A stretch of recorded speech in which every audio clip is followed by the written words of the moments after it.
Hello,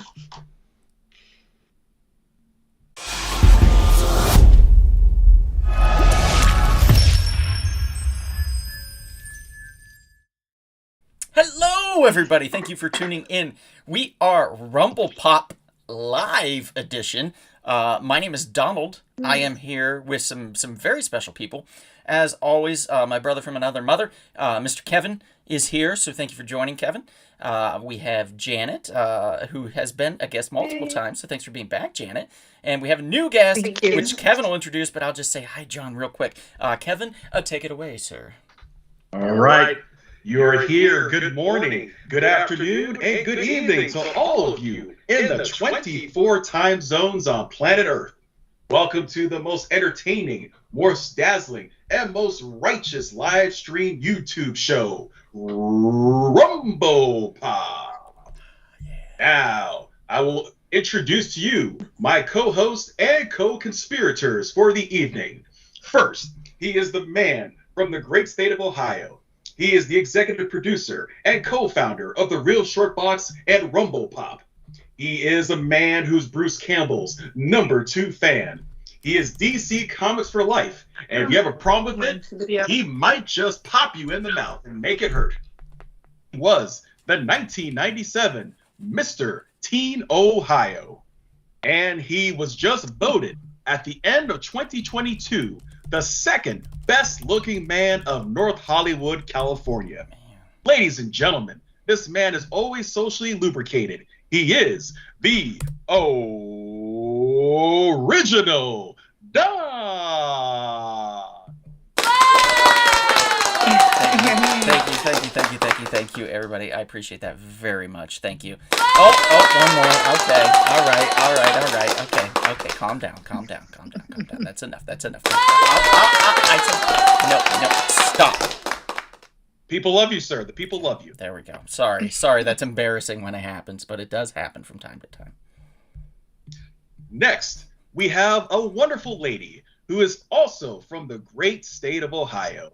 She grew up in the spectacular city of Cincinnati. She is a talented actress and artist.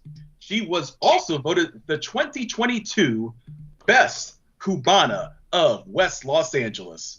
She is the Baroness of Theater Performances, the Duchess of Many Hearts. Ladies and gentlemen, one of the greatest living Gemini. She is a wonderful friend to The Real Short Box and Rumble Pop. Please give a warm welcome to one of our consistent co-hosting guests. She is the jubilant and jazzy Janet Lee Rodriguez.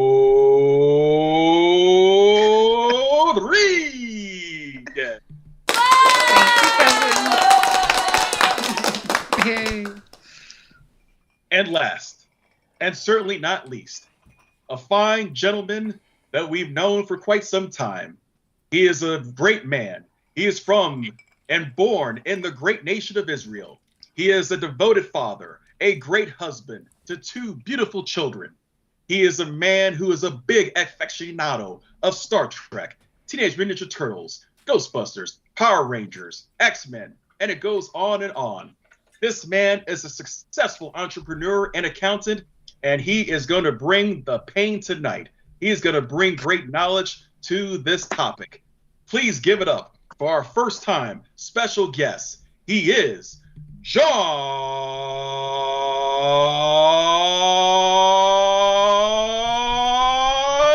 Fox. Oh, DJ Airhorn in the house. All right. Thanks for joining, John. And of course, I am your humble podcaster, the Grand Master of the Jedi and Vulcan Arts, your Supreme Chancellor, Kevin. And I want to give a special shout out tonight, much like last week. Today is the birthday of my special mom, my mama in New York. I just want to wish her a happy birthday. Oh, happy birthday, Kevin's mom. Green.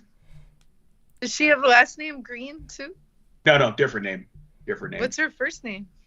Kevin's mom. Oh, happy birthday, Just thought Pearl. it was Kevin's mom for some reason. Go figure. Tonight, brothers and sisters, we are going to have a fun time ranking the 10 Star Trek films. We're not counting the 3 J.J. Abrams produced and directed films, no offense, but we are going with the 10 films from 1979 to 2002. 6 specifically with the original cast of Star Trek, and the last 4 that were specifically with the Next Generation. So we're going to have fun ranking them from 10 to number 1. It's going to be very controversial. Some of us might get into little virtual fisticuffs over these choices, but it's going to be a good time.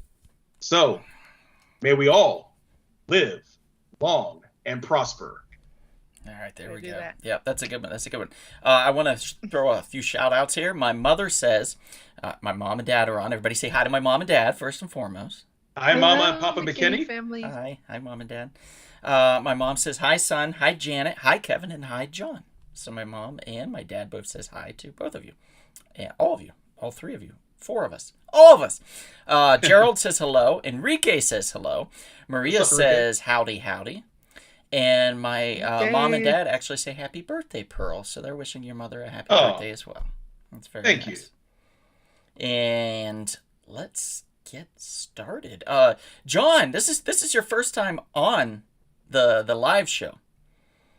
What do you think? It is. Are you enjoying yourself? It is. It's exciting. Yeah. Oh man, you're just so excited. Are you a real feeling Trekkie, it? You're John? feeling it flow through you. Sorry, what was that? Are you a real Trekkie? Of course he is. Yeah, I mean, I grew up watching it a lot. Reruns, movies, a lot of the shows, Next Generation, Deep Space Nine, Voyager. It's been a while. I tried to watch a lot of them again just because it's been a while. But yeah. That's how I was. Definitely grew up most of my life with Star Trek and toys and Halloween costumes and thanks to my mom. Oh, that's good. My mom and her boyfriend for a long time were into it when I was growing up. I remember a lot of Next Generation, but my other friends, I would say, are more of a Trekkies, but I've learned some things from my Trekkie friends. I'm going to bring a picture up on the screen. This is from last week. This is a photo that John was actually there for this. It was me and John. John actually saved me a spot in line, which is very gentlemanly of you, sir. So we could all get our photos with one Mr. William Shatner, a.k.a. James Tiberius Kirk. I mean, hot damn, how cool is that? He was hanging out. Cool. I got the little sign that says happy birthday, Mom, because my mother's birthday was last week, of course. And it just felt like very apropos to post this photo so everybody could see. This was the surprise. I didn't show it last week on the air because I sent it to her on her birthday, which was Wednesday of last week. So this was her little surprise, was with me hanging out with old Billy Boy, Mr. William Shatner. Right after this photo, John actually went first, and then right after this photo, John was already outside. William Shatner did a handstand. It was super cool. Wow. Like, I didn't think he could do it, but he leaned in. You could see how close we were. He leaned in. He said, "You want to see something cool?" And I said, "Yeah, sure." That's awesome. And he did a handstand. It was amazing. Yeah, That's I impressive. couldn't believe it myself. For I was like like, a 92-year-old man. how is this possible? Yeah. Yeah. Oh, 92 years old. That's impressive. Yep. Yeah. It was pretty impressive. I was pretty impressed with it. Let's see here. So, Star Trek. Now, there's a big debate within the nerd community, within the geek realm. Star Wars or Star Trek. Now, I always fell under the banner of being raised by my mom and dad, and my mom being a very big sci-fi geek, that they're both great. But back when we were younger, when I was younger and she was younger too, they didn't have a lot of Star Wars television content. It was just the 3 films, and that was all you got. So you could watch those. But Star Trek, on the other hand, had all of these movies, and they just kept popping up in theaters all the time. You get a Star Trek movie, and then if you didn't have a movie and you were like, "Oh man, I'd like to watch something," there was always the television. Always in syndication. There was Star Trek The Next Generation. There was the original Star Trek series. There was Star Trek Deep Space Nine. Then after that came Voyager. And then after that came Enterprise. And then so on and so forth. And it just became this well-oiled machine. We even have animated Star Trek stuff now. I feel like we're all pretty spoiled when it comes to Star Trek material. I will say that Star Wars is doing their best to put out more television and kind of balance that a little better, and I appreciate that, and I don't mind it. But I always felt out of the two, Star Trek was a little more cerebral.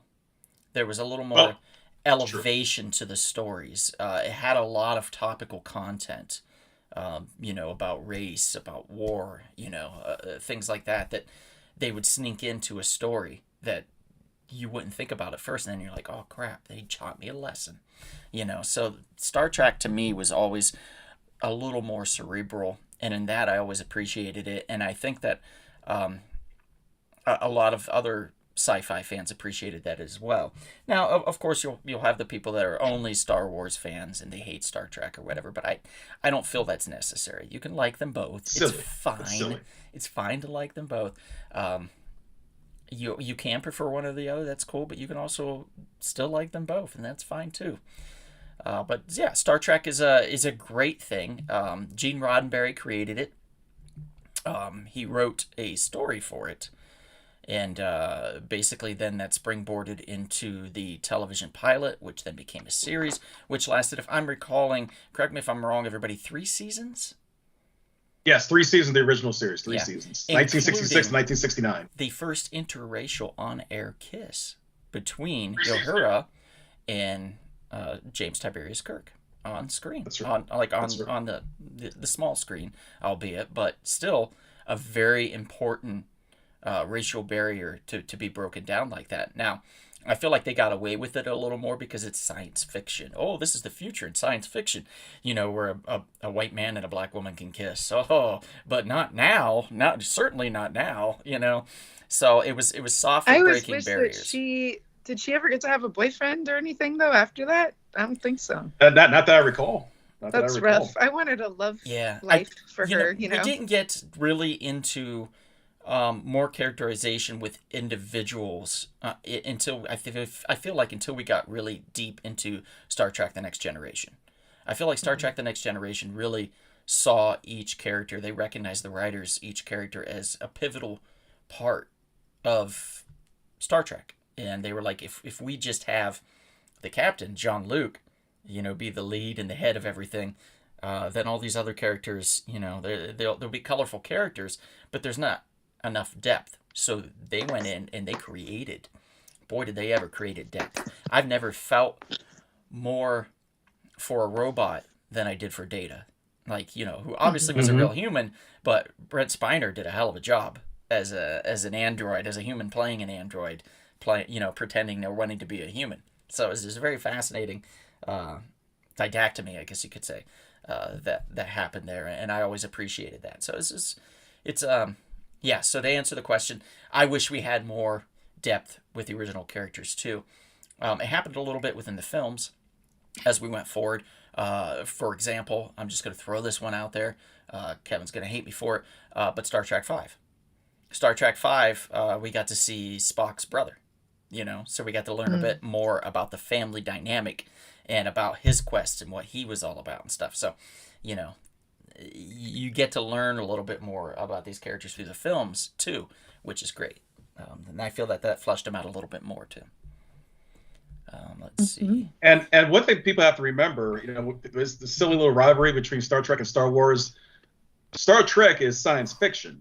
Star Wars is more science fantasy. Yeah, I guess you could say that. Yeah.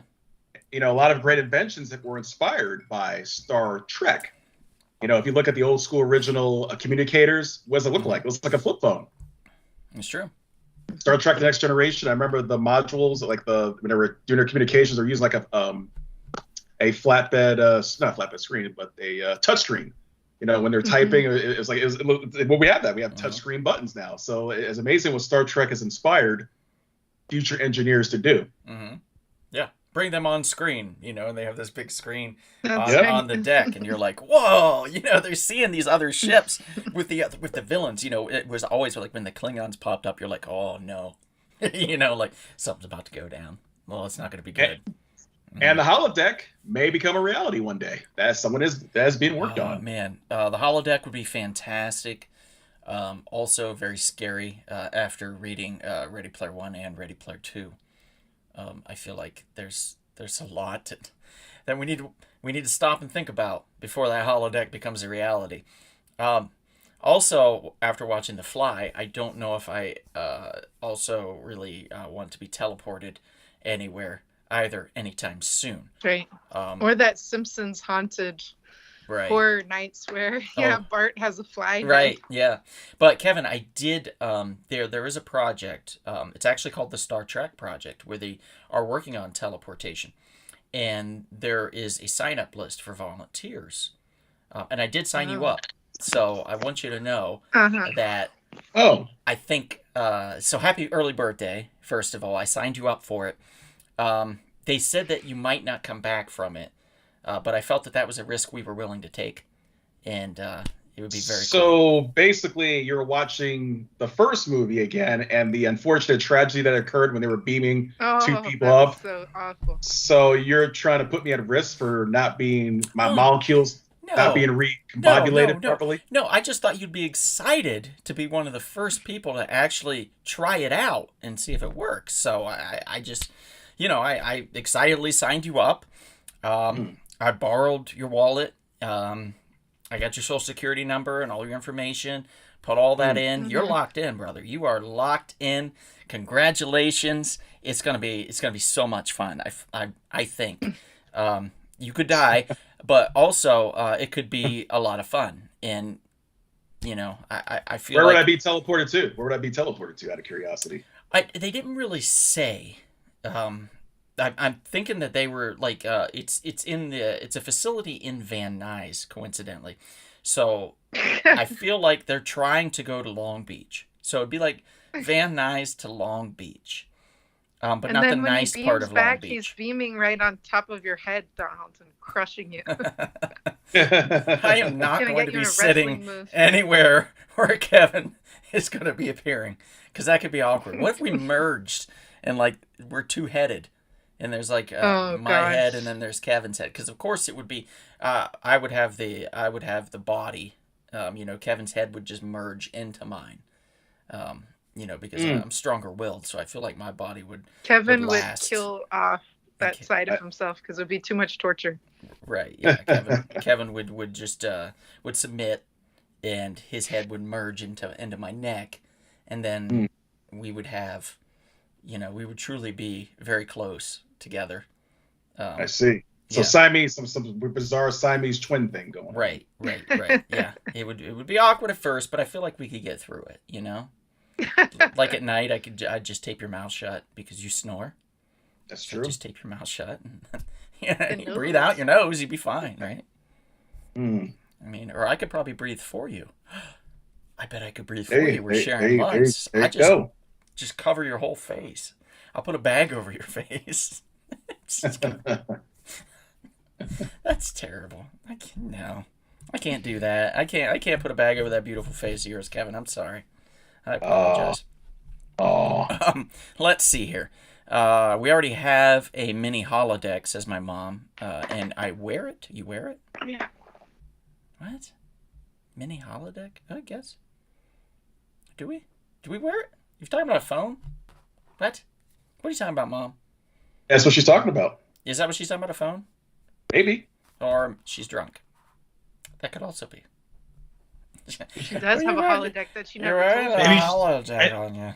She could be talking about the metaverse, the Facebook glasses. Oh or yeah.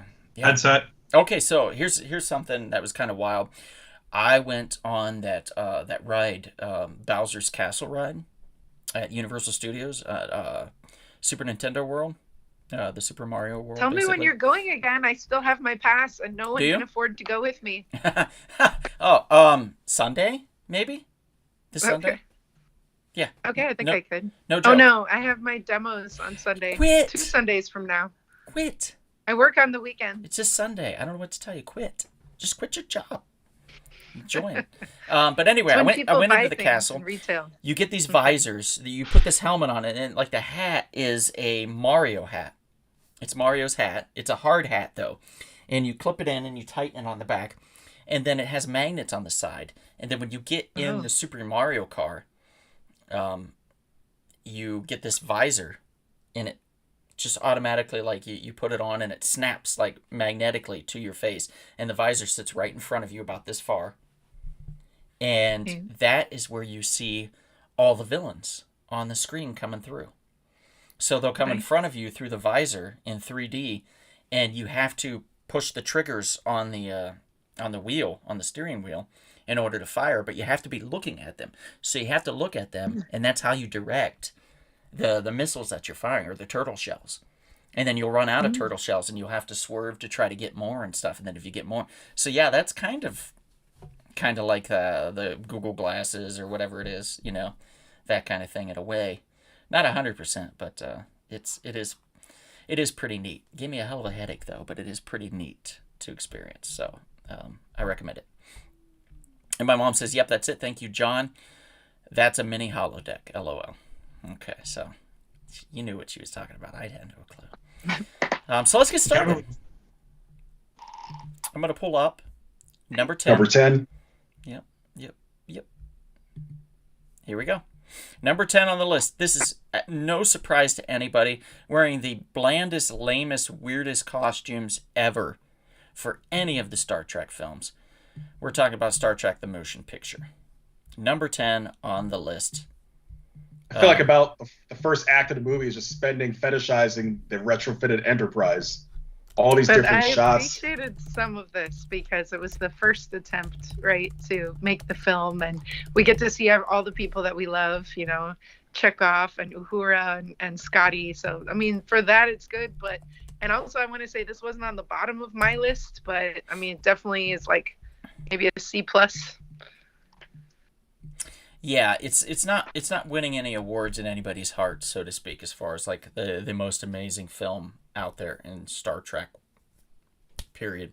I do really appreciate Bones' costume in this. I don't know if you guys can see it, but that V-neck going there, I feel like he was like, I need to have this, you know, I need to see, my chest hair needs to be seen.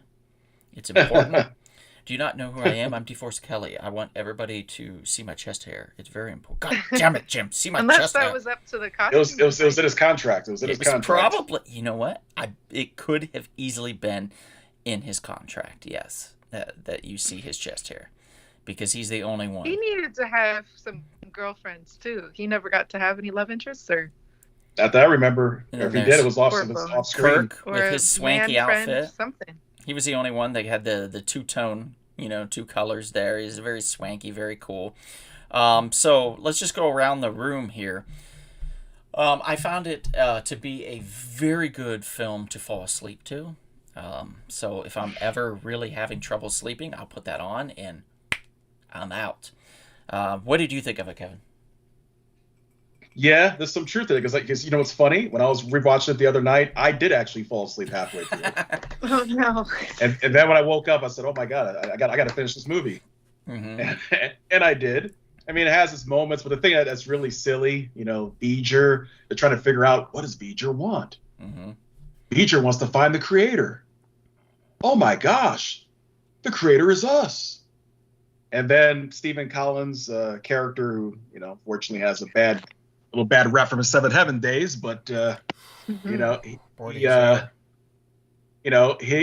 did an honorable thing. He decided, you know what, I will make the sacrifice and I will merge with the clone version of. Well, I'm trying to figure this out. I guess that character died, the bald-headed woman, technically. Ilia. Yeah, Ilia. Thank you, Ilia, and they recreated her as like an android. So like maybe part of her soul was part of that android. You know, I never really got like that. Trapped inside of the. Yeah, it's like trapped inside because you know at some points it seemed like she had. I know that they said that she had the memories of Ilia, so obviously you could tell he was in love. You know, Decker, that's his name. Decker was in love with Ilia, so he decided, you know what, I have nothing else to live for. I'm gonna merge with Ilia and solve this problem so Earth can have peace. But it's kind of crazy that one of the Voyager probes decided to come back to Earth like 300 something years later. Happens. I mean, it happens. You'd be Well, I was surprised. saying to Donald, I think Donald's the one who mentioned earlier, but it goes to machine learning, right? And Right. the future consequences of computers and what does that do? And almost rewriting itself and looking for purpose. Mm-hmm. Yeah, it's an interesting, heady kind of idea.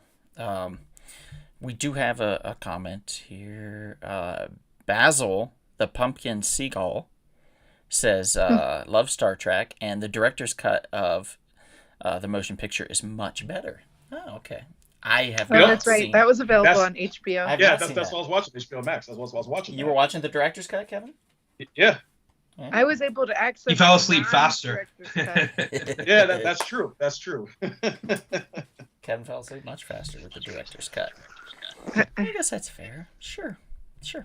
All right, so that's number 10 on the list, Star Trek the Motion Picture. Not much else really needs to be said about that. It's a little boring. I do like that later we'll see the mom from Seventh Heaven who goes with Stephen Collins on Seventh Heaven. They both Oh. got to be in Star Trek movies. Sure. Yes, that was Star Trek 4, if I recall. Yeah. So that's Mhm. really crazy, all these Seventh Heaven cast members.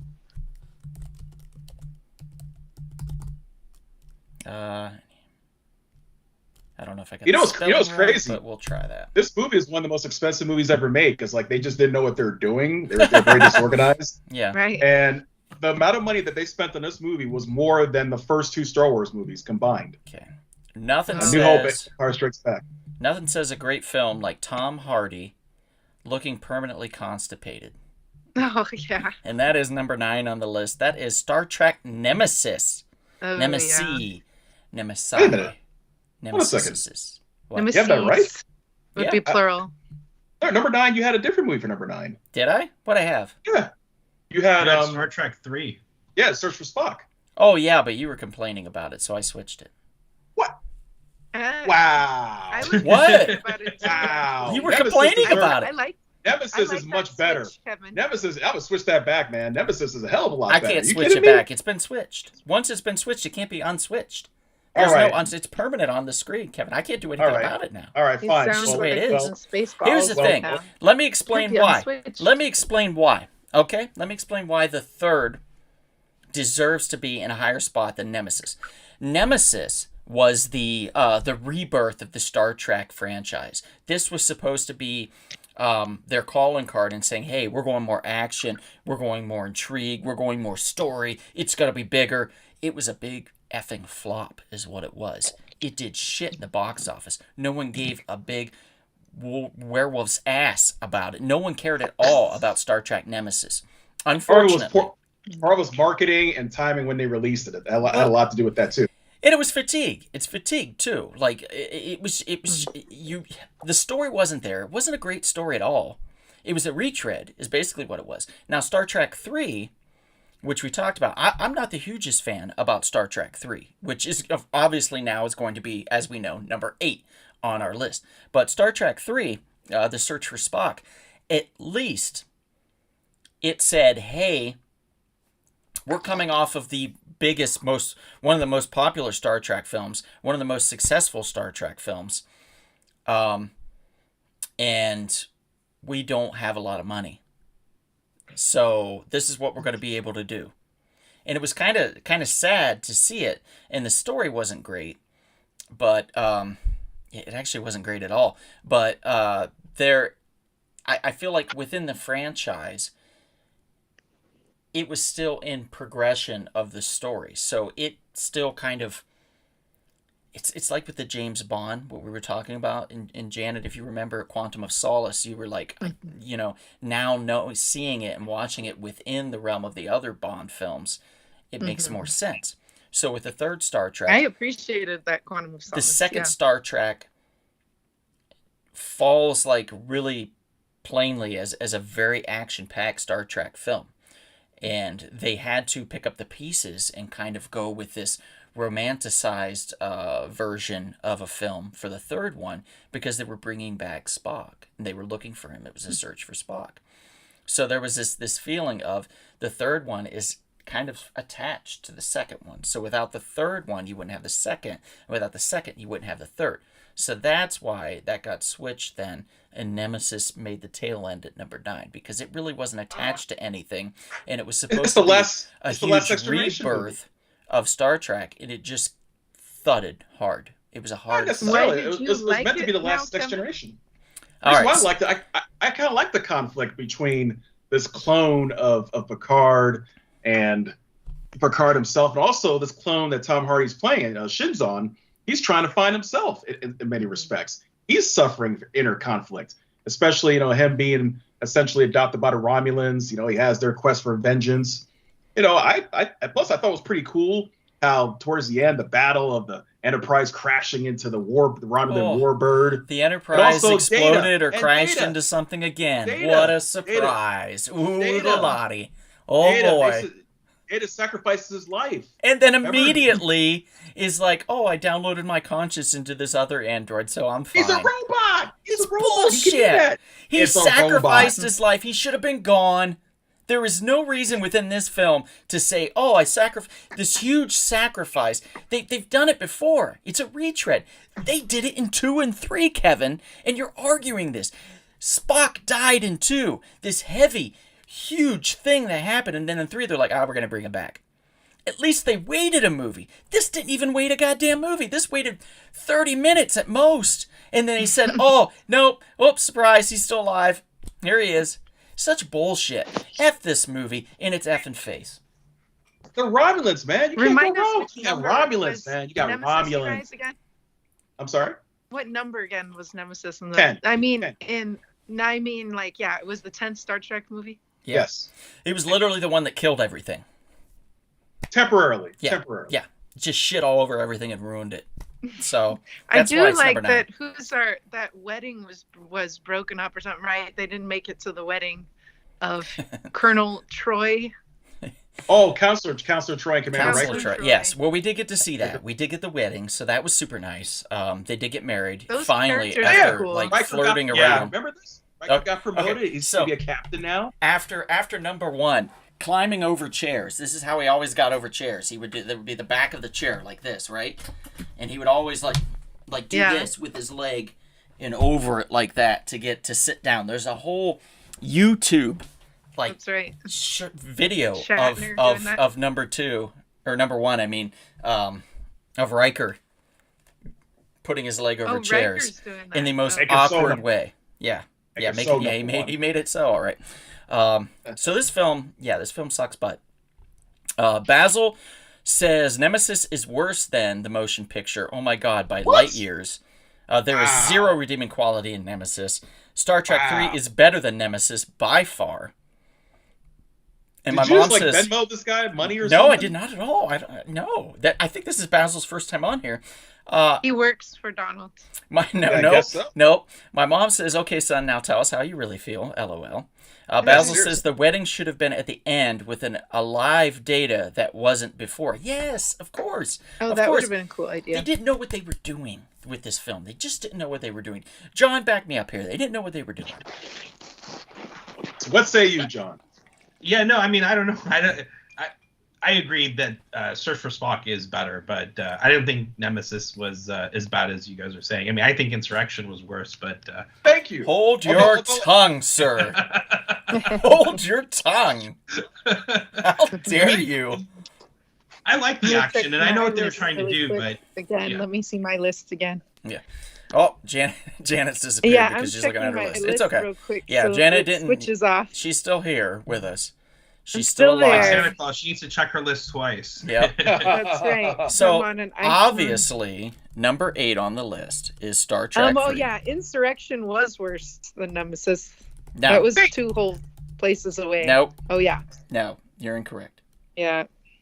I agree with John. I'll tell you all the reasons why momentarily. When we get clear down on the list where Insurrection is. 'Cause- Clear up on the list. Yeah, up, down. I mean, we're going from down to up, so technically, Yeah, going if you're up on talking the about list. the list in number 10 and going to number 1, it would be down. But if you're talking about numerically, it would be up. So That's how I think pick of your it. Yeah. poison. Okay, Star Trek 3. Oh, great. Sammy's on. Thanks for joining, Sammy. Yeah, Sammy. Yay, Sammy. With a new name on here. What's her name on here now? It's Petite Drunk, I think is what it says. I can't tell. Oh, that's mean. What? Can you see, Kevin? Do you see it, Kevin? Do you know what I'm talking about? You don't know. You don't know. You assume I'm being mean. Can look at the chat. Okay, here's Star Trek 3, The Search for Spock. We get, by the way, which wasn't mentioned, we get Christopher freaking Lloyd as a Klingon. Hello. Yes. Did we get Yes, that true. in Nemesis? No, we did No, not. we did. No, we did. not. That's You true. know what's funny about that, you guys? One reviewer was saying, like, but we keep thinking of him as Doc Brown. It's like, no, we don't, because his entire face is a Klingon right now. Plus, the I movie know came his out voice before is the Doc same, Brown. but That he was was stupid. totally, That was stupid to do that. yeah, transformed being a Klingon. Yeah, I am a little upset that you stole my beer without me noticing, Sammy. She was drinking my beer away from me. You Jed, was thanks for offered. joining. Yes, you do gotta love Christopher Lloyd. Yes, Lloyd fighting giant worms. Yes, we got all of that, guys. Star Trek 3 is an underrated piece of trash. And I say this with love because Star Trek 3 is a hot mess. We all know it. The budget wasn't there. The story, for some odd reason, just wasn't connecting. It wasn't there. Kirk has a son. Then his son dies, and you're supposed to care why. You're not. There's just no emotional connection there, which is the problem.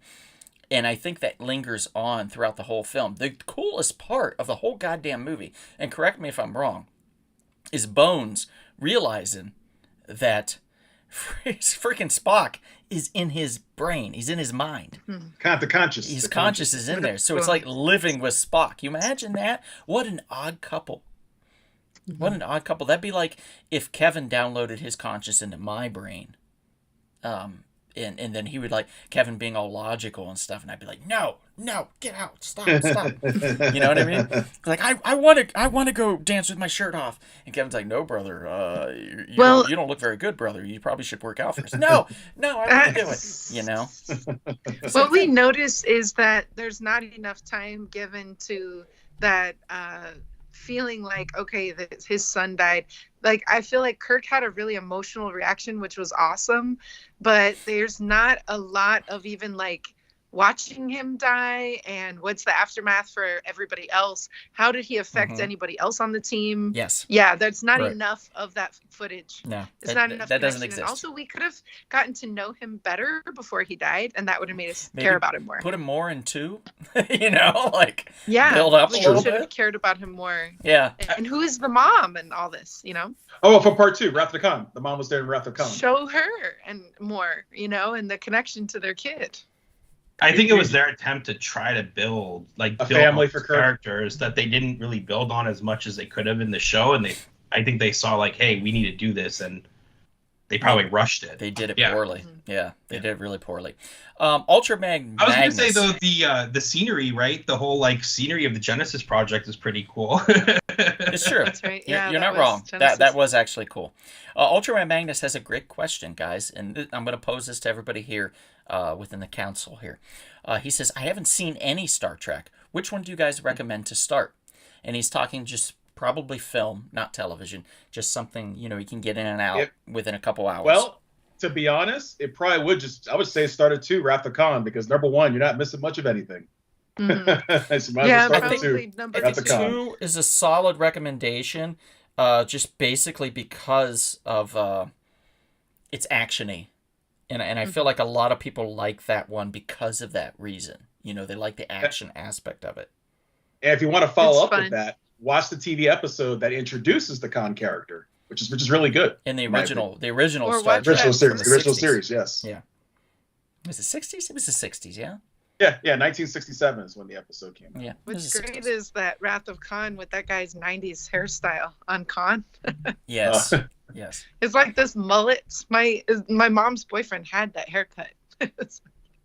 Yeah. He had the long hair with the little bangs, feathered.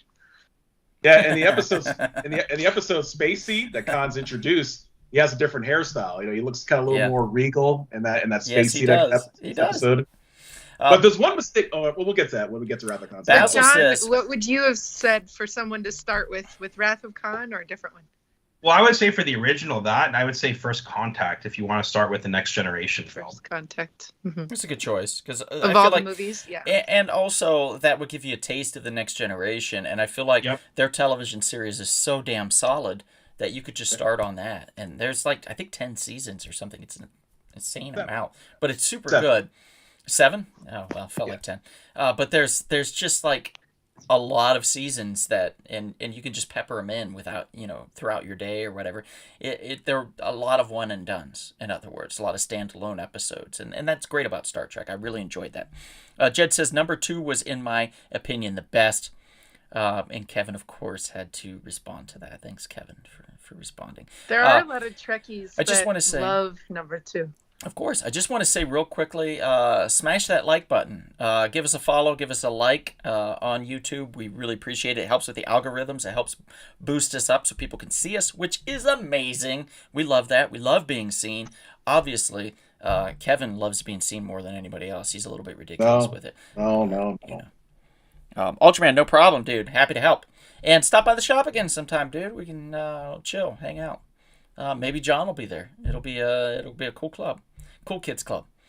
Basil says, "Hey, I just met my son. Oh no, he was just killed by the Klingons." Grr. Yeah, it's really dumb. It's really stupid. Moving on. Let's move on. We had number 10, 9, and 8. Let's go with number 7. Now this one is going to upset some people, I'm sure. But after reviewing it and looking at it over and over, it felt right. It's still not terrible in the rankings at number 7, but they definitely could have done better, and we can see why they technically couldn't have, because there's too many cooks in the kitchen, I think, in this one. And we're talking about number 7, Star Trek Generations. What did you I guys agree with think of this because this was on the lowest one for me. It just felt like it wasn't held together. The plot wasn't great. And Kirk and Picard didn't spend enough time together. Yeah. I was gonna say that was the best thing about it though, is you got to see them on the screen together. I mean, when is that ever gonna happen? That Right. is true. Like the crossover. It is the biggest nerdgasm dream of any sci-fi fan to see an original series that you fell in love with carried on by new creators, a new team of writers, and a new cast with new characters that you've fallen in love with, meeting the old characters that you've fallen in love with on the silver screen. I mean, you know what I mean? Like, there's nothing better. For that alone, I mean, even if there was no plot and it was just the two of them in a room and they met, number 7, immediately. But Kevin, did you like this one better than Donald? Is that what you're saying? There's going to be debate? I'm sorry, am I Did following you like this better than Donald liked it? It's so. Like I said, if I To can me, just it was at about the even end. on It was this. number 10. if I can eliminate most of the other parts of the movie, and this part of the movie with Picard and Kirk met, and it was extended for like a whole hour, it'd be so much better. So much better. Yeah. And of course, Malcolm McDowell plays a decent villain, but just his character isn't fully fleshed out. I mean, He's I better understand in why. Tank Girl. I understand his motivations. Sauron, I understand his motivations, but it just wasn't fully executed. And then the thing with the Sauron. Nexus. Sauron? Sauron. That was his name. Are you Sauron. sure it Am I saying wasn't it right, John? Saruman? Sauron? No, that's Where's a the different ring? movie franchise. Oh, okay. I was confused for a minute. Different movie franchise. Okay. Gotcha. But the whole thing with the Nexus is interesting, which makes me wonder. I guess Kirk, a part of him, is still alive in the Nexus. Yeah, we were talking about that. That's one thing. Like, and Basil just said this. I think it was Basil that said, and they brought back Kirk only to kill him. What the F is up with that shit? and I get that, but Kevin poses a great question. It sounds like, or looks like John's agreeing with him on this, and I'm in agreement too. Because Guinan is also there too. You remember the Whoopi Goldberg character? Mm-hmm. A part of her is there too, because matter of fact, when she explained to him the whole thing about the Nexus, so it seems like a part of you, or part of your soul, or part of your signature Your remains consciousness. in the Nexus. So Picard too, for all intents and purposes, is still in the Nexus. Yeah, she was his guardian angel. Exactly. Boy, my mom says they both had pantyhose on. Pantyhose were first worn by men, also.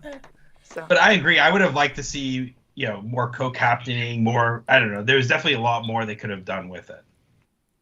Thankfully, Right, the Next Generation had episodes where certain characters did get to meet. I thought it was awesome when Geordi and Scotty got to meet in one episode, as well as Spock and Data getting to meet in an episode. I think those were pretty awesome. It was very logical that took place. Absolutely. Yes, absolutely. There's a good question. And of course, we have another Enterprise destruction. Oh yes, of course. Yes. See? Of course. See?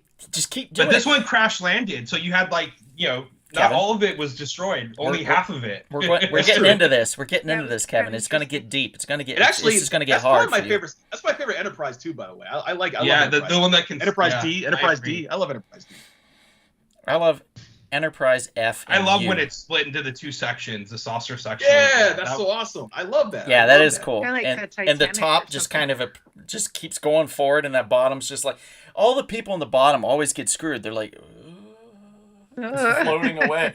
I never want to be in that bottom area. Like I would strive to be like, look, you need that top deck cleaned at some point. I just clean that all day. Let me just, you know what? I don't need to go back to my quarters. I'll just sleep up here just in case it has to eject from the bottom. I would be Like Captain, so, can I clean the bridge? Captain, can I wash the bridge? that would or be something? such bullshit. You know what I mean? Like you're just in one of the janitors are like, oh, with your mop floating away as they just Actually, jettison you think- forward. You make a good point because you're like in the engine room. You do notice that part seems to get attacked a lot. You see people flying That's out. where getting all the killed. red shirts are, Kevin. Think Yep, about it. Yep. Yep, I was just going to Scotty. say the red shirts. Yep. They Scotty's really the need to only red have, shirt. Like You- seatbelts and things, though. Why is it that every time a crash happens, they're just like flying around because they're standing up and not strapped in? boom, That they would not just- happen on a spacecraft. You don't need seat belts in the future, Janet. Come on. Well, actually, in the first movie, you remember Kirk did strap himself to the seat when they were going through nobody that else wormhole, did, right? but They no one were else had. fine. I know only the captain had a seatbelt, which is kind of messed up. I know That's you're funny right. though. All right, so Yeah. I just want to say really quickly. Sammy says, McKinney family, who are your favorite Star Trek characters? That's a great question to pose to everybody. Oh, yeah. So let's start off with John. John, give me 3 of your favorite Star Trek characters because it's hard to just have one. Data's got to be one of them. Spock. Or we're just sticking with the movies, right? Or are we going with TV shows? can The say movies is overall. fine. Movies? Yeah, let's just stick with the movies for this time. Yeah. And I got to love Scotty. Yeah, True. yeah, he's on mine too. Janet, how about you? Spock, definitely. I love all of his spirituality. It's like Eastern philosophy. I'm totally vibing with that. Picard, I guess, from the end. I always loved Picard. Mm-hmm. And I like Sulu. I just love his voice. And was he always, what cartoon did they use his voice on, right? Was it The Simpsons? George No. George Takei? I'm sure they did. Yeah. Or prob- he- yeah, I was going he's to say been on probably there. on some Adult Swim Like show. Rick and Morty or something like that, I feel like. They Yes, used his probably voice. on that as well. He's been in a He was lot always of like stuff. the thrusters. I can't even imitate his voice, but I He's done just very love well. Sulu. Oh my. Yeah, he's done Oh, very well. for what? himself. I Kevin. feel like I've definitely seen him animated. Yeah. Yeah, Kevin, do you have a list 3? Yes, Spock is definitely number 1. Mm-hmm. Number 2 is Picard, and I have a 2-way tie for number 3, and that's Geordi LaForge and Data. Okay. Oh, I do love Geordie LaForge. As a matter of fact, those two work together so much. I So like they kind Geordi. of go together. Jordy's It fun. is. In fact, at one point, somebody took a comic book backing board and they drew the visor on it and they made Kevin put it over his eyes, and he looked just like Jordy. No shit. Well, I did get a lot of comments. People always tell me that I reminded them of the Reading Rainbow guy. yeah, but Oh you know my gosh. what? I don't feel that though because I never liked reading Rainbow, but I like Star Trek: The Next Generation. You So don't like a lot of these childhood favorites of ours. they're not Like favorites Willy though. They Wonka. suck. Willy Wonka. The LeVar sucks, Burton? too. Reading Rainbow. LeVar Burton's awesome, though. LeVar Burton's awesome. He's great. He He's was great. the I will- best.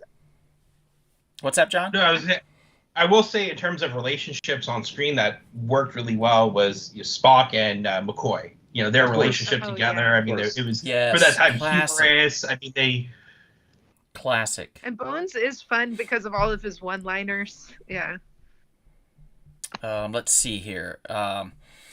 I would say probably my first and foremost, my number 1 would be Scotty.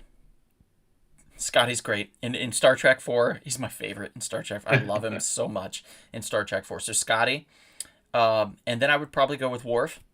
Oh, okay, okay. Yeah. He Alright. was the first to lash out with anger, but then throughout the seasons and stuff, he learned to be a little bit more Hello. inquisitive of why is this happening?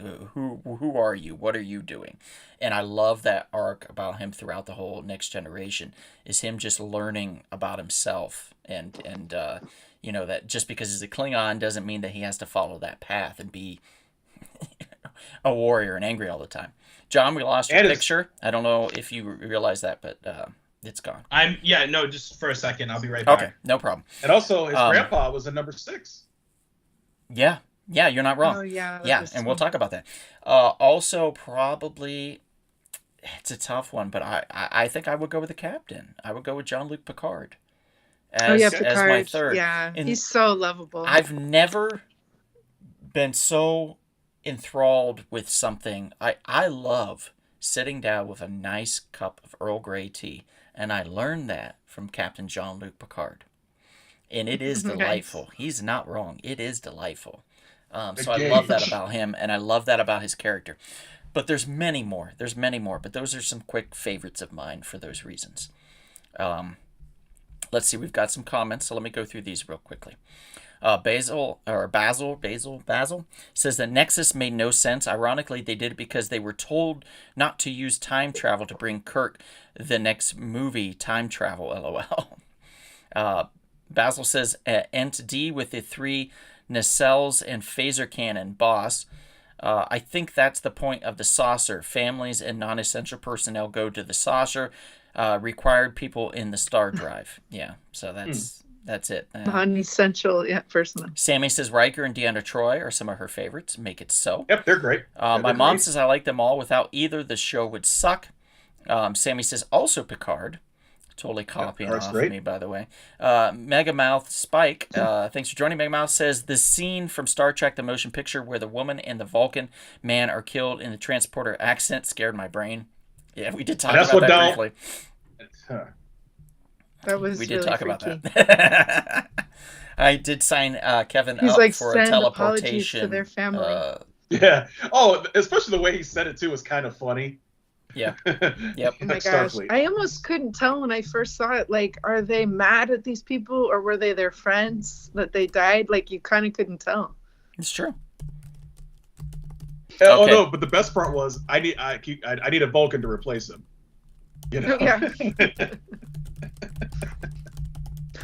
Okay, so this one is going to make a lot of people mad, and I don't care. course Star you don't. Trek 5 at number 6. Star Trek 5, The Final Frontier. I'll argue this one. I know, I get it. It was Star Trek 4, I believe, was Leonard Nimoy directed, and Kirk, a.k.a. William Shatner, was pissed, and he said, look, I want to direct one. If he got to direct one, I should be able to direct one. So they gave him 5. And we got this. And it is very bloated and very... it's a very big fan of Kirk, so to speak. But we also got a lot of really good things that happened in this. And I'll argue this. Cybok. Yes. We got that. We got Star Trek's brother, or Spock's brother. We got... the opening, which I felt was fantastic, where they were kind of camping out and kind of living, and it showed the cool. camaraderie between the characters and stuff, and that they had Is a this moment. our time travel one? No. No. Yeah, That was the one before. they had a Okay. moment to sit down and relax and enjoy each other's company. There was camping involved. It just felt like very communal. That scene was good. That And scene then was good. there was the invasion of the Enterprise, and I believe was it Chekhov? My memory is not the best. I didn't get the chance to rewatch this one again, but the one with I think it was Chekhov that was on the ship hiding as everybody else got captured, and he was hiding up in the ducts and stuff and crawling and stuff like that. Was fantastic. So it really showed the ingenuity and the creativity of the characters and their ability to hide and to create some kind of event for themselves to be able to, pounce when the timing was right and stuff. The whole concept of Spock's brother commandeering the ship to go to the basically the middle of the cosmos to meet God was a brilliant concept. The only problem is again, it suffered from two things. It suffered from William Shatner's direction, and it suffered from a writer's strike, which kind of hindered the script in itself and created the issue. But ultimately, like, there's a nugget of really good stuff here that I think is worth watching. I think the insurrection should be down in that spot. I think you're drunk. Well, this is the first appearance of Enterprise A. It didn't have as much great things going on for it, and it was a lot more discombobulated. I feel like insurrection should go in this spot. There is a scene that I felt that Mission Impossible stole. Mm-hmm. The scene where Kirk is climbing the mountain. It seemed like later on they would steal that for Mission Impossible too. It's kind of similar. Look the same. Yeah.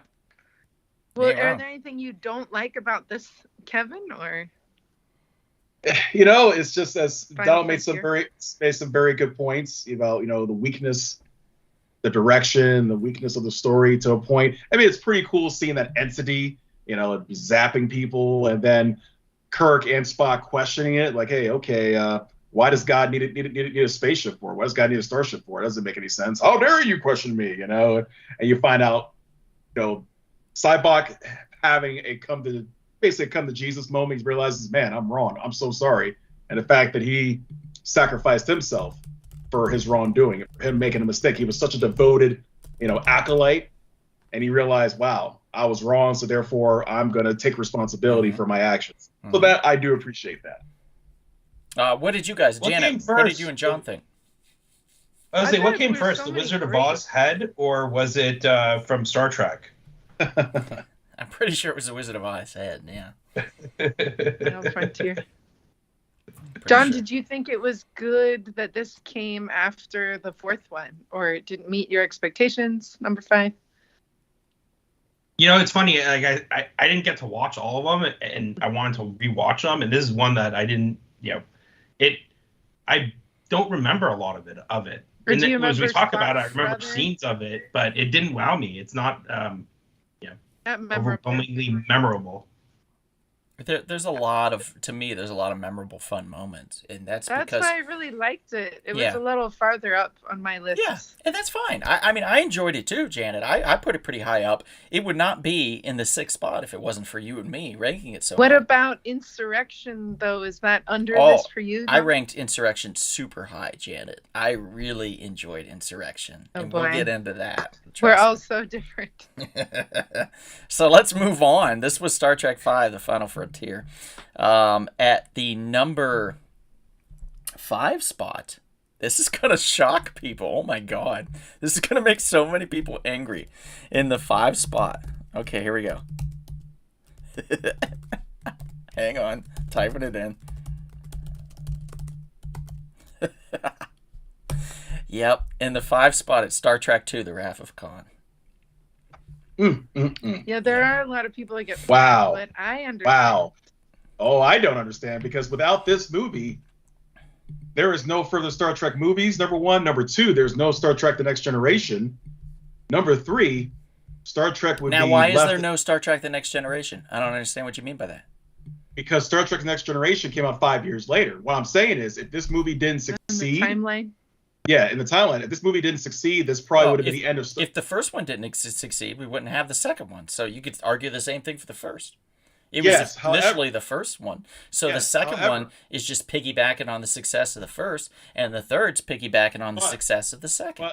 But here's my counter argument. Yes, the first one was successful, but it was kind of in spite of itself, because people were waiting for a Star Trek to come back after it grew an audience in the 70s. So that first one, we kind of got a mulligan because it wasn't critically acclaimed. The audience wasn't really feeling it. So the second movie had to succeed. It had to work critically. It had to work, commercially. Everything had to go well. And had that movie not worked, I don't think you would have seen another Star Trek movie after that. And also, the later series Star Trek: The Next Generation, you definitely would have not have seen. So Part 2, The Wrath of Khan, to me is probably the most important of all So, Star Trek movies. Kevin, I just want to explain something really quickly. When I met William Shatner, this was after John had gotten in line and finished with his photo. When I met William Shatner, and he said, "You want to see something really cool?" And he did the handstand, right? Like the handstand upside down, his feet up in the air. He said, "Hey," and I bent down and I said, "Yes," and he said, "Star Trek 2 is my least favorite." He didn't say that. That's coming from William Shatner, Kevin. Yes. That's coming from William Shatner. He You're said lying, Star man. Trek 2, The He's Wrath like, of I Khan actually haven't was his watched least any of favorite. them. He's one of those actors. So to tell me he didn't want to work with Ricardo Montalban? Is that what you're saying? Nobody wants to work with Ricardo Montalban. Wow. I He just was don't know a how terror. Insurrection ranks higher than Wrath of Khan. Let me thing is tell that you why. Khan Let me needed tell. more I'll explain time. everything. Because I agree. I mean, Wrath of Khan wasn't in. I mean, it was definitely higher on the list, but only slightly. I ranked I it feel. very low, Wrath of Khan, by the way, because there's better Star Trek out there. This Wow. one, to me, is the It went down equivalent. because of Donald. It is the equivalent. This is true.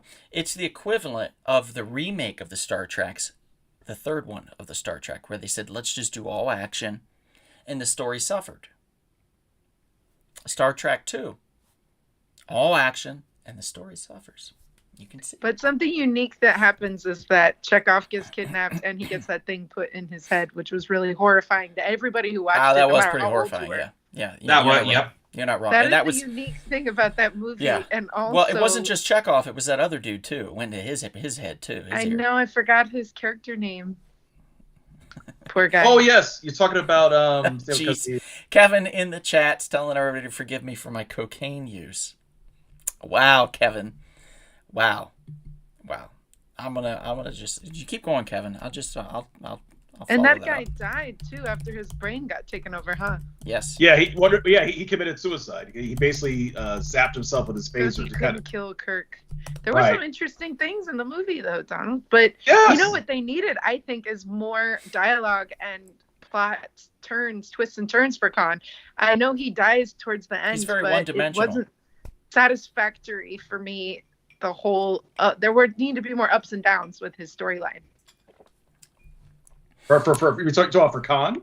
Yeah, Khan. Like Uh-oh. he's like Well, angry and stuff. He doesn't have I- much of an arc, and I then he's see- dying before we know it. I Mhm. see where you're coming from, Janet. And the thing is, if you had seen the episode Space Seed, you could kind of they would kind of So connect. you had better. to watch all of that part to of be an shown in the episode. movie for people Yeah. who weren't caught up. Right. Why Yeah, would right. you have No, to? Why would that you I have agree. to? No, Oh, you have to I watch agree. the show in order to I understand part agree. of a movie. Get the I f agree. out. Get out of However- here. However, I felt they explained enough about his motivations. You know, he got done dirty because he was Yeah. left on this The planet. audience got done dirty. He was promised certain things, he didn't get it, and plus the love of his life died. Mhm. So of course this man is on a mission. Like, you know what? These you know, the Federation promised me certain things, and this didn't happen. Paul and you know Winfield. what? Thank you guys.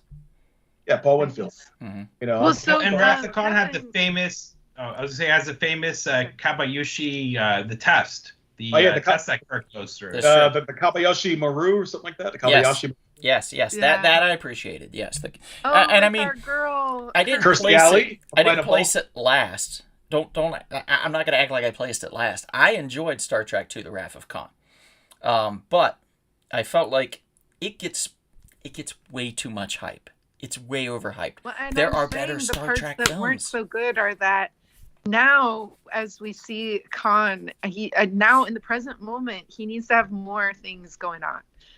Like, is he going to win? Is he not going to? Is he going to? Is he not? There needs to be more of that, is what I'm saying. hmm Yeah, absolutely. There just wasn't enough up and down twists and turns. I wanted more surprises. Sorry, Kevin.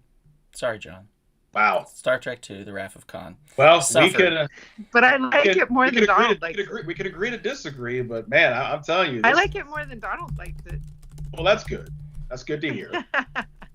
We all like it more than I- Donald on likes my it.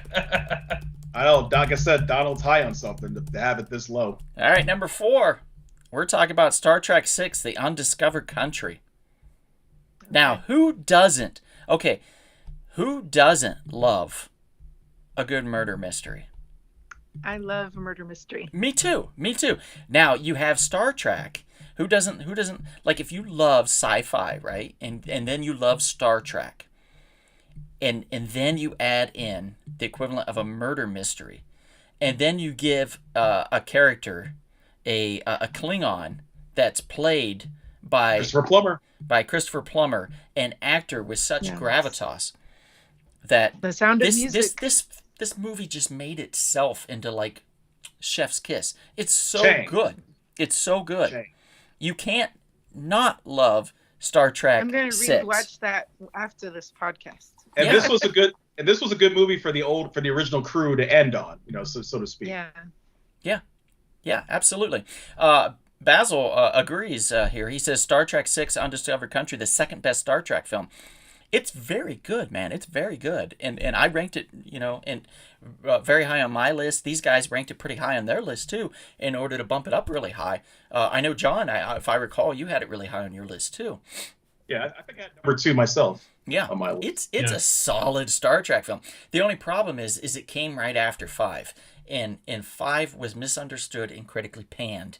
So I felt like this was kind of starting the downfall of Star Trek. People didn't understand They want to give it a why chance. is there a murder mystery in space. Like, we want things to let's go back to Star Trek 2 and blow everything up. Blah blah blah blah blah blah. Which I get, but it's not Star Wars. It's Star Trek. So they're trying to reset it and realign with the mission of Star Trek. And I feel like that 6 does that perfectly. And it's also, such a good film. Also, it connects very well to the Next Generation timeline, because after all, this is where the Klingons and the Federation make peace. Mm-hmm. And this is where Worf's grandfather is in this movie. Mm-hmm. And so you have this nice connection that sets up the 24th century, where the Klingons are part of the Federation, and you don't have beef with them anymore. Right. Yeah. It's a great film. It's a solid, strong film. Anything any of you guys want to add to it? I'm getting it also because I know I really liked it. I ranked it high, but I'm getting it mixed up with one of the other ones where it feels like, where is it where Spock and Kirk are going off on their own, and it's super spiritual, and they like see a mirage of different things. Does this have very spiritual things happening in it also with the murder mystery? I don't remember a spiritual thing, but I do know Okay, that I there was think I'm like confusing it with 4. McCoy and Kirk are in prison together. Right. Yeah. There's That's that. true. That's so true. there's that. I guess that's a spiritual Yeah, I awakening think for the I both of kind of them. mixed it up with like 4 and things, but I think I remember like my mom really loving 6. I always remember her saying that number, Star Trek 6, Star Trek 6. Yeah, Star Trek 6 is fun. And we had cable back then, so we got to see all of these on cable, I guess. Yeah, movies on Cinemax. Absolutely. So number 2 and number 3 were a tie. And so I put one above the other, but I can put the other above the one. It's up to you guys. What would you say was number Well, 3, since Donald, since and we can since we're debate. since we're at this point and Insurrections ranks higher than it should be, I guess Insurrection will have to be number 3. Exactly. Okay, That so I'll Insurrection move That's the at case. 3. Number 3. Insurrection at 3. It was number 2, by the way, guys. Ugh. Mm-mm. You're the Now, only one. to Even be fair, John I doesn't did- agree I with did- you. I think I did ranked it at rewatch number 2. Insurrection. I did watch Insurrection. It's not as bad as I remember it. There are some good themes, so I can see why Donald picked it. It does have some good themes about the fountain of youth, but on an entire planet, and trying to capture that and take away, and also people being displaced. Right. So basically, the main premise of the story is the Federation. This is great. This is great. Okay, I'm getting excited.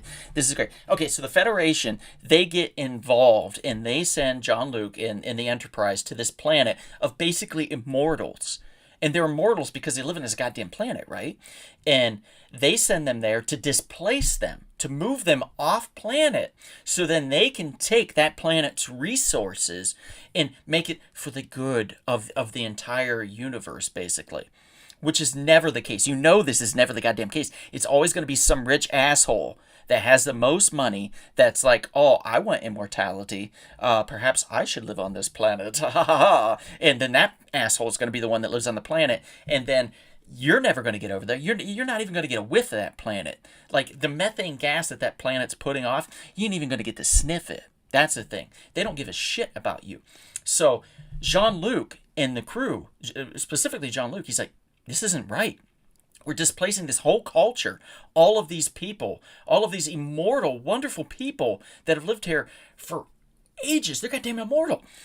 300 years, yeah. And we're going to take them away from this. And we're basically going to end their lives, is what's going to happen. We're going to end their lives for the greater good.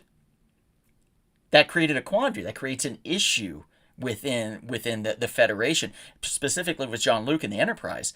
And they stand up for the people of that planet. And they say, no, no, no, no, no. And they actually turn on the Federation. And that you don't see in any Star Trek film. That is something very special. So Insurrection was ranked very highly on my list for that specific reason.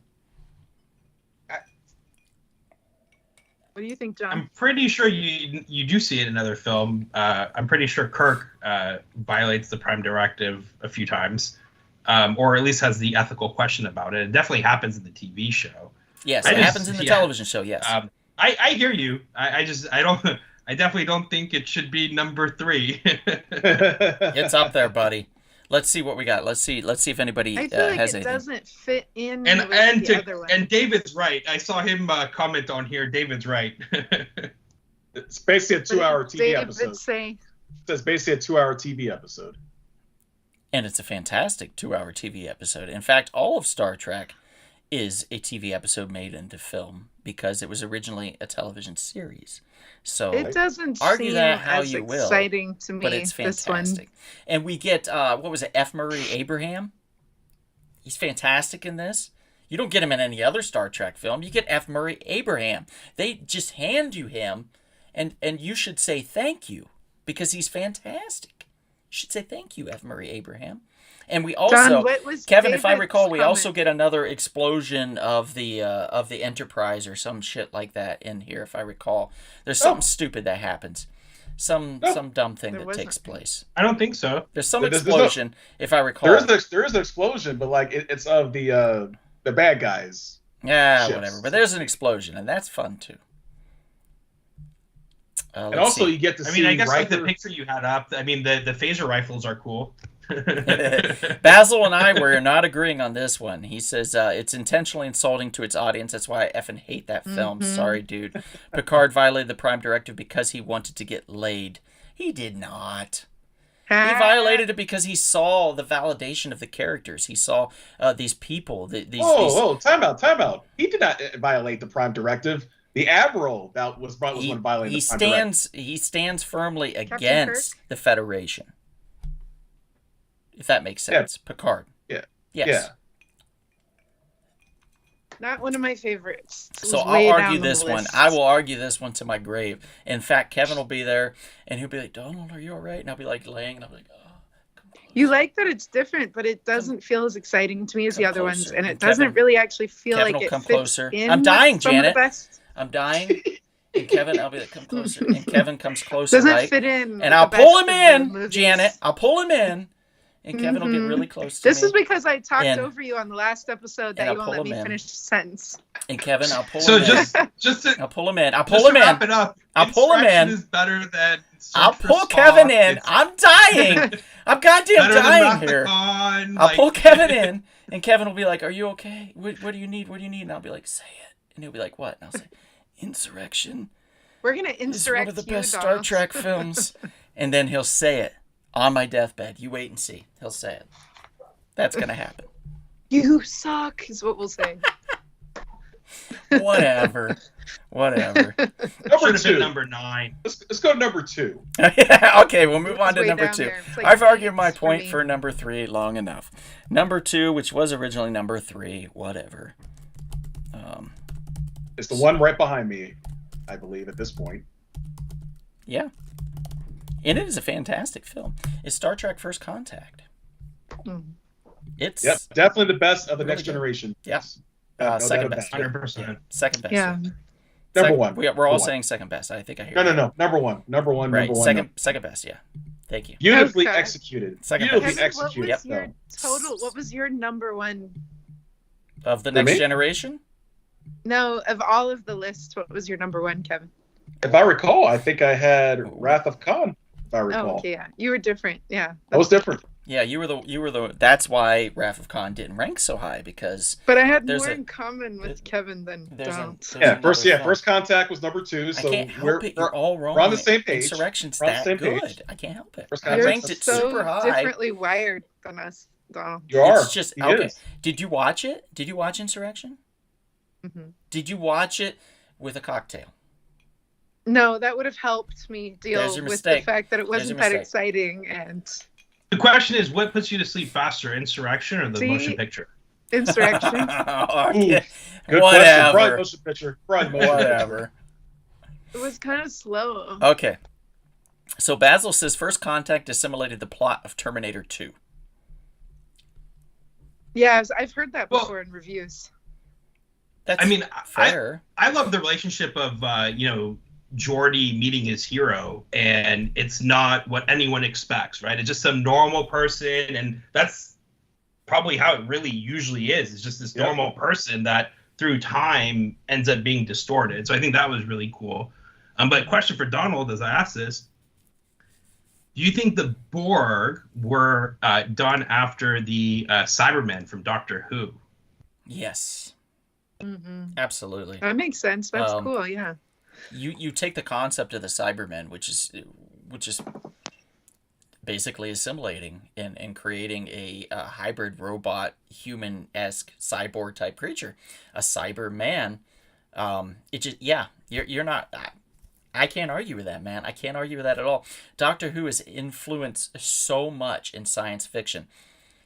In fact, at some point we need to sit down, at least me and John, and then start inviting people in to do a ranking of the Doctors, because I feel like there's enough of them now that we can rank the Doctors and have a nice time discussing it. I think that would be Pete, you fun. get Pete on the show too. Our buddy Pete, he'd definitely be down. Yeah, he Mhm. definitely would be down. You could talk about all of the shows or movies too that were influenced by it. I keep thinking of, what is the one? Danger, Will Robinson. Lost in Space. Yeah, Lost in How Space. that guy Did is like you from Doctor Who. did you rewatch or has anybody watched the Netflix series, the redo of Yeah, I Lost in know Space? one of the actresses that's on that show. It's too. if John Kevin, if you haven't watched it, it's phenomenal. Like the Pretty first cool. season, the first season's real solid. It's really solid. It's really good. The second season, it just elevates it so much. It's phenomenal. It's so heartfelt. Like I'm watching and I'm crying while I'm watching. I'm like, why? You know what I mean? It's so good. And I love it so much that I watched the first episode of the third season, finding out that they had canceled it, like that they had ended it on the third season, that I didn't want to not have more, so I've stopped. I put a pause in it so I could watch it at some point when I'm ready, when I feel ready Oh, you'll like to it. finish it. You know what I mean? Like it's Yeah. it's so good. And you know when a series is that good, if it's that good that you want to pause so you can savor it and keep it for longer, you know it's good. So highly recommend it. By the way, this year's the 60th anniversary of Doctor Who, interestingly enough. Basil, Doctor Who, you did not hate the remake of Lost in Space. It's 8:53 at night. You probably had a few cocktails. Just pay And Basil. now you're just lashing Some out. people will never Just like pay Basil remakes, some more money like though. you did for the other stuff. Yeah, I think I've run out of money. He's turned on me. He's turned. So in First Contact, there's a theme here, I feel. Whenever there's time travel, Star Trek does well. They do very well. You can relate to it. Yes, there's a relatability. Absolutely, John. There's a relatability to the characters, to the scenery, to the background, to everything. There's this relatability, and it's got this tinge of futuristic probability and hope, and that's what we love about it. And I think that's what And the that's what Borg. does it. It makes it feel more real. And going back to like the conversation we started with earlier, just so many scientific achievements, like kind of the communicator. We talked about the holodeck. I mean, even when you think of like, and maybe this is a bad example, but the Iron Dome, and like, is that a shield, over Israel? The U.S., if you Google phaser plane or laser planes, right? They have these phasers on planes that they're testing. So like That's this right. technology that you see, tricorders. I mean, when you think of Apple devices and smartphones, I mean, we're everything a lot of the things you see on Star Trek, we're seeing. Yeah. You can literally, there's an and so when app. you have the time travel, it makes it, I think, like just even more relatable. Like, wow, it's here. Yeah. It brings a lot of that. There's an app on your phone that you can listen to your heartbeat. You can create a stethoscope with it. That's right. To where you Oh, can that's listen. cool. It's amazing. Yeah, like you just put in your earbuds and then you put this like around here and it'll catch it, and you can. It's so cool. It exists. These apps, this technology, just keeps furthering and going and moving faster than we're thinking a lot of times, because there's so many people ahead of the curve and so many people thinking. And I think that's one of the great things about Star Trek, is it makes you think ahead of the curve. It makes you think of the possibilities of the future and of a federation where there is peace, where there is planetary peace, where we coexist with aliens that we could be in love with, that we could be working beside on a ship. And you're exploring the stars. Yes, Exploring the the stars. exploration fact. Yes, Kevin, perfect. The fact that we're out there, we're exploring, we're wanting to learn more, we're trying to seek out new life. You know, And also the diversity of the crew. You have, Mhm. in this case, Dr. Beverly Crusher. Because think about it, there weren't many women doctors back then, but now we have women doctors today. Mm-hmm. Yep. Or even Exactly. number 3 in Next Generation was Counselor Troy. I mean, she was third yes. in command. Yeah, that's right. pretty cool. You know, That's right. And what's her name? Savi, played by Kirstie Alley, got to be like captain in training. That's true. Basil says, your checks are bouncing, sir. No further praise until the checks clear. So that's understandable. He also says MRI machines were invented because of tricorders. And Black Crown EP says anything can be unwritten. LOL. Not wrong there. And the Black Crown also says Captain Sisko deserves a movie or at least a role in one. He does. He does. I don't see why not. And Scott, thanks for joining. He says, hello, Scott. We are on our last of the ranking of Star Trek films. We are now officially at number 1. If you haven't figured it out by now, it is by far the highest movie. ranked one out of all of us. Every one of us loved it, except for A Kevin. whale movie. I didn't say that. Kevin said it was trash. I had number 3. Come on, I had a number 3. By putting it at number 3, Kevin said it was trash. Oh, come on. Oh, I do You're agree with talking one of your comments that said Cisco. Maybe you already touched on it, but Cisco didn't get a movie, and He deserved I think that would have been cool. Yes, From Deep Space Nine. absolutely. Star Trek 4, The Voyage Home. yay, That is number 1. Such a favorite. Fun on a bun. Talk about Yes. You've got Spock kind of rediscovering who he is as a Vulcan, back in his He's dressed like body. a hippie. Look at him. He's dressed like a hippie. And then them. There's a He is a probe hippie. that's in the future, and the probe is like, "Hey, I'm going to destroy this planet and all other subsequent planets that I run across if I don't get to talk to a whale." It's like Kevin at the drive-thru at McDonald's and saying, "Look, if I don't get a McRib, I'm going to burn this goddamn place down." That would be more like if he didn't get cookies. That's a good point. If I don't get that white box of chocolate chip cookies that I love, I'm gonna tear this place to the ground. And There we in go. which case There we go. they would be like, oh, you know. But so this probe exists. The Federation finds out, oh my God, it's a whale that this alien probe's trying to communicate with. We don't have whales anymore. They don't exist. They're extinct. They're They're extinct. extinct. They're We extinct, ruined them. yep. Yeah. So what do they figure out? Time travel. They got to go to the past, Okay. specifically the 80s, the wonderful world of the 80s.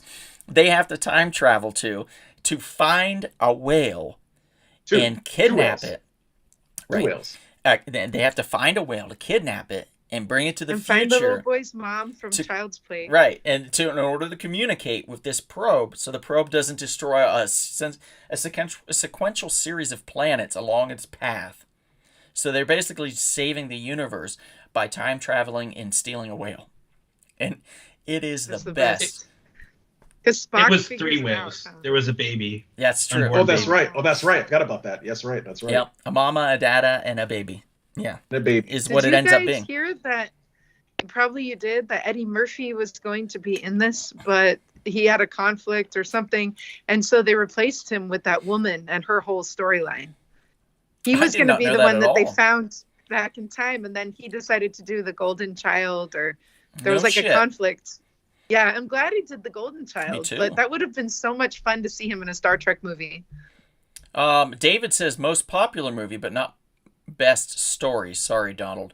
David. So what did you actually- like the best, David? David is probably going to say Star Trek 2. That's actually the most popular movie. Yeah. Star Trek 2, notably. I If you feel look like it up If online, you're saying that, you haven't across the watched board, Star enough Trek of the 2. films. But the best story, and I'm sticking by this, is 4. I do love it. You don't need a past episode to explain anything. Exactly. Star Trek 4 exists on its own, and it is fantastic. It It's is Well, so and much fun. for anyone just picking it up, it's relatable because of the time it takes place Mhm. in. Right. It's Yeah. our love of the 80s, too. Yeah. It's our love for the 80s, Also- our love for the Star Trek realm. It was cool And it seeing interestingly Spock swim. tackles the idea of, hunting whales and extinction of animals and, some of these points that get brought up through different Star Treks. It kind of has a timelessness to it because of that. Like, Mhm. animals are still endangered and different things. What if something like that did happen still in the future and we were able to go back in time? I mean, yeah, time travel is an exciting topic. Yeah. And Time travel. Spock was definitely the superstar of this movie for me. Two things. I remember he was swimming in the water tank and he's communicating with the whale. And people were like, "What the heck?" Okay, this is all I have to And- say. Computer. Yes, right. Computer. I love Scotty in this. Oh wait, that's right, Scotty. Remember Scotty told that one guy the formula for something. He told him something. the plexiglass, Mhm. the to keep the water contained. Mm-hmm. Yeah, he made that guy rich. He made that guy super Yes, rich. he did. He's like, well, maybe he was the one who invented it. He is now.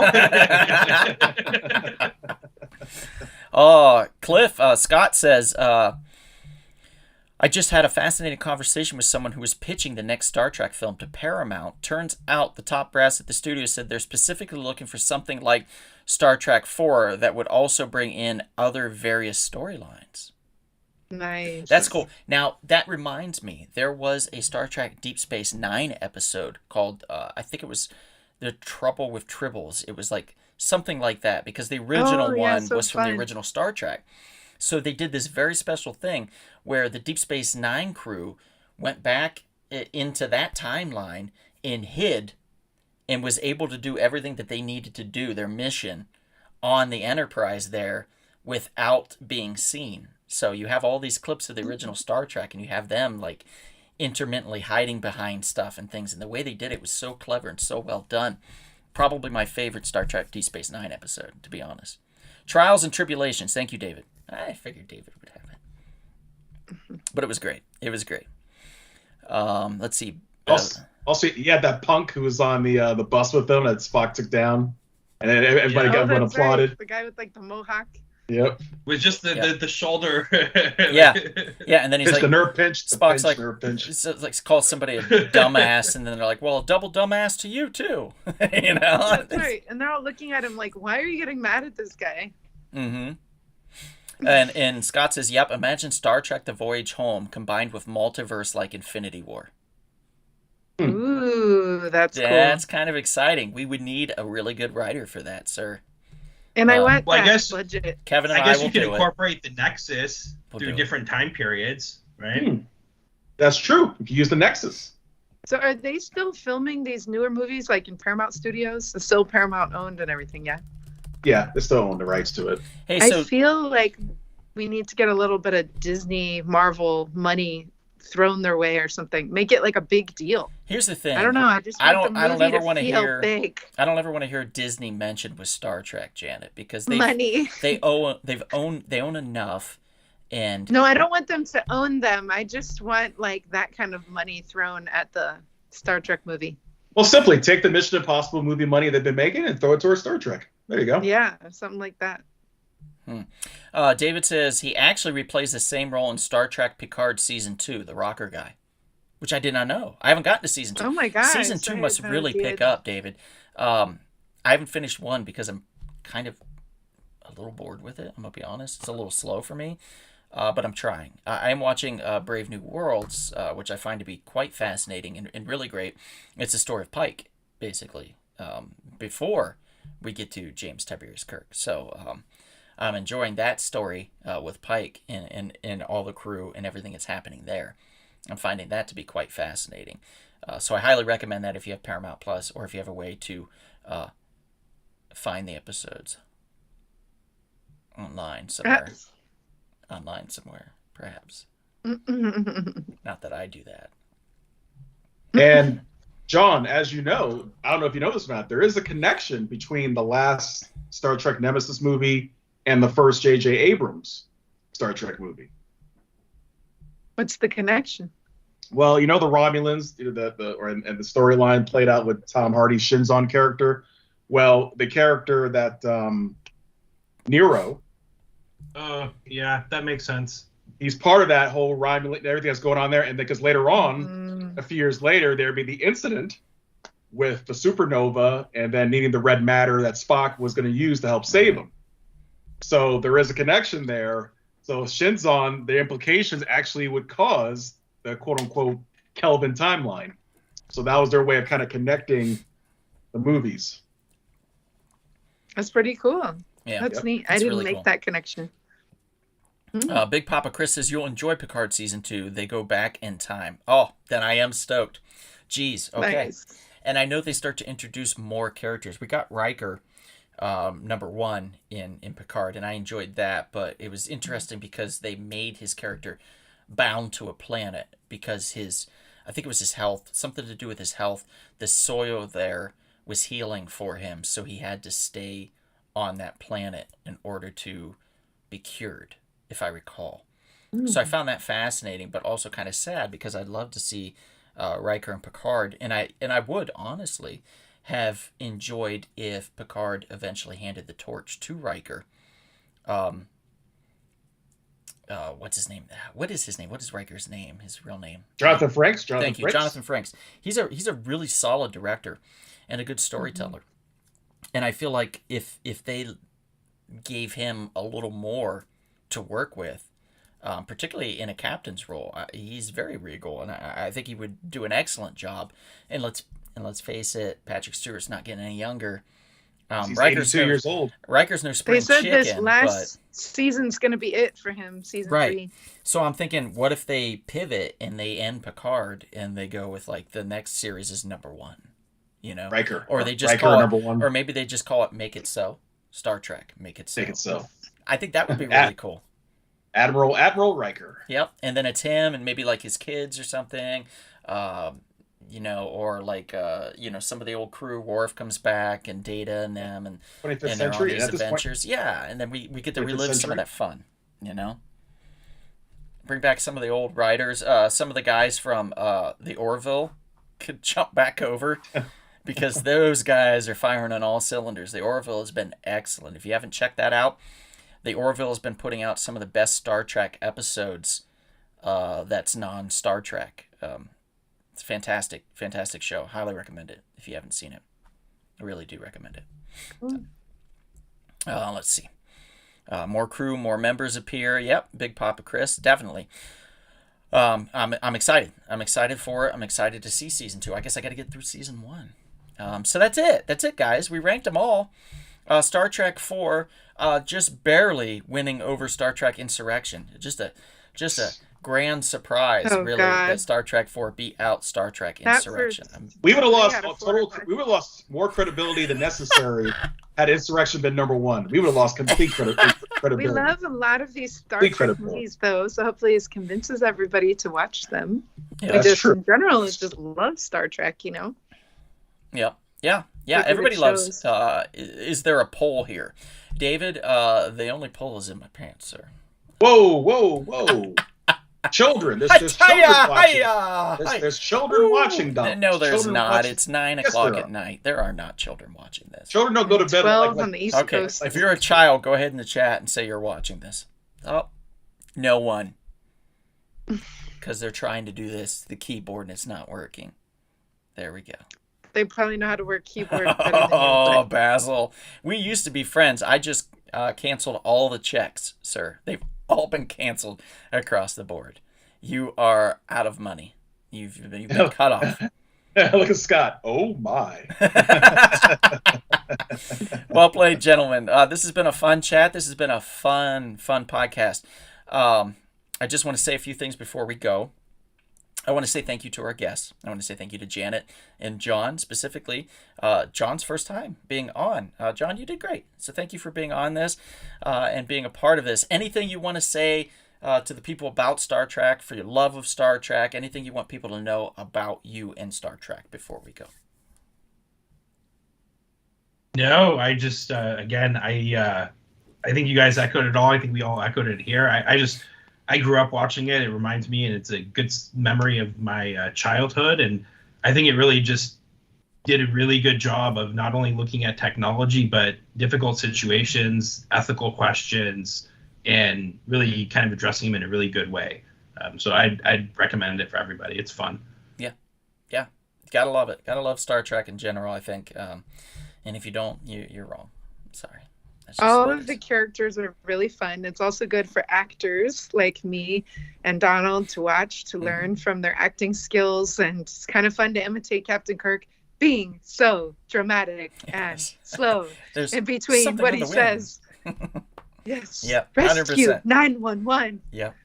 And also, if you haven't seen Rescue 911 from the 80s going to the 90s with Captain Kirk, then you have to watch that because he's really fun on that show. It was just, I mean, you end up really loving William Shatner and all of these people, Leonard Nimoy. It's all of these movies are just fun. They get you to love these actors. Mm-hmm. Really quickly, I wanted to say, after John had left and William Shatner was there, and it was after the handstand, and when I leaned down and he whispered to me that he thought Star Trek II wasn't very good, when he righted himself, he kind of fell over off to the side, and I helped him back up. And he was like, I want to tell you something. And I said, something else? He said, yes. And I said, okay. And he said, there's one film that I think is the best that I wasn't in. And I said, what's that? And he said, Insurrection. Oh, and I said, I knew it. I knew it.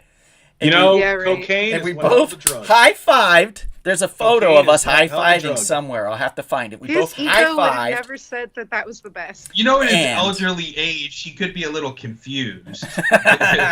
I'll take it, buddy. I'll take it. Elderly or not, I'll I take think it. I'll his take his ego opinions. would say number 4 was the best. I'll take no. He'd probably say number He looked 5 actually good because in he number directed 4. it, so he would go with number 5. And I'm he sure. looked good in that. Yeah. Oh, did he, Janet? Oh, Janet's got. Yeah, a- he did. Well, Well, he'd be proud of himself with his ego. Oh, Basil, thank you. He says it was interesting. I will be here more often for sure. Well, thank you very much. Thank you, sir. Mama Dad says night, Janet, Kevin, and John. Didn't say night to me, I guess. Oh, there we go. Good It says night, night, son. McKinney family. Okay, love you too, guys. And Kevin says cocaine is one hell of a drug. Yes, it is, Kevin, and you should not be having it all the time. I told you about that. Anyway, really quickly before we go, I want to mention our sponsors. We are sponsored by Half's Hot Sauce. Go to halfshotsauce.com, enter the coupon code Donald Hiccups, and save 10% off your order. They have some fantastic hot sauces. In fact, I just made some chicken salad, homemade chicken salad, right? And I added some of the Trippy Pickle, which is a dill pickle hot sauce, into the mix. Do you know how great that elevated that chicken salad? It did. It elevated it from a 5 to a 10. To a 10! Because it had that heat. It We had don't that know if we dill can flavor. believe you now with your rating skills. Everybody knows I'm correct. It was absolutely wonderful. I highly recommend it. Check them out if you get a chance. It's halfshotsauce.com. Also, I would like to mention our other sponsor. That's splatteredfrog.com. Go there. Type in the coupon code SHORTBOX and save 20% off your order. You can get a really cool trucker hat like this where you can put all kinds of pins in there. I have one of Gary, the sea snail, right here that I can put on my hat that I used to wear all the time. And a whole bunch of different pins. I've got the Necronomicon here that I could put on my hat and pin it. I could just pin it all over because it's a really cool hat. Perfect for that. They have koozies, they have pint glasses, they have t-shirts. Check them out. It is splatteredfrog.com. Coupon code SHORTBOX, 20% off your order. With that, I want to thank you, the audience, for listening, for watching, for being a part of this. This was a great time. We had a lot of fun. It was great seeing so many people active in the chat, and a lot of people that I've personally never seen in the chat before joining up and being a part of this, and that's a lot of fun too. And I guess I should thank Sammy for whatever, I don't know, for like taking up space or something, I don't know. But thank you for being here. She got people to listen. Yeah. All right, so thank you, Sammy, also. Thank you, Scott, and thank you, Enrique, Maria, and everybody else that was new that was popping in. We really appreciate you guys and being a part of this. If you get a chance, these live shows we usually try to do once every week, sometimes every other week, depending on if we have a pre-recorded interview, which we'll start having some more of those soon. We do these on YouTube. You can check us out there. We also do our live audio podcast pretty much weekly. It either comes out on Thursday or Friday of every week. And we are available on all the podcast platforms. You can find us on Apple Podcasts, Spotify, iHeartRadio, Google Play Podcasts, and a whole host of others. If you can't find us on something, reach out to us, let us know, and we will get on that platform for you because we want to make you happy. That is our goal. Again, I'm Donald, and I'm here with Kevin, Janet, and John. And I just want to say really quickly, that I appreciate you all, and that if you're ever parched for entertainment, let Rumble Pop quench your thirst. Good night, everybody. Night.